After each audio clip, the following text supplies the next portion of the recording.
حياكم الله وبياكم.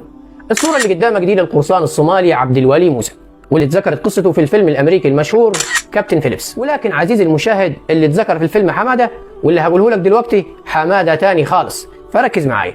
عبد الولي كان صياد صومالي ثقيل، لكنه كان متفوق وبيعرف اكتر من لغه بالرغم من صغر سنه، واللي كان حوالي 17 سنه. عبد الولي كان بيشتغل مع ابوه في صيد السمك، واللي كان يعتبر باب الرزق الوحيد له. ولكن من ساعه السفن العملاقه الامريكيه وسفن البلاد الغربيه ما بدات الصيد الغير قانوني في المياه الاقليميه الصوماليه، وعبد الولي واصحابه اللي شغالين في الصيد اصبحوا مش عارفين يصطادوا، واتقطع بيهم باب الرزق الوحيد لهم، والحال ضاق بيهم، فاتجهوا للقرصنه واختطاف السفن اللي سرقت مورد رزقهم الوحيد، مستغله عدم وجود سلطه قويه تمنعهم.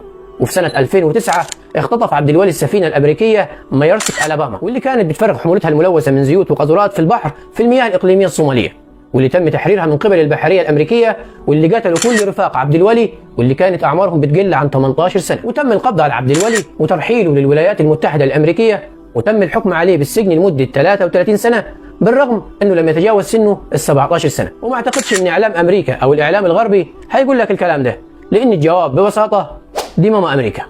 دمتم في امان الله، صلوا على رسول الله. السلام عليكم.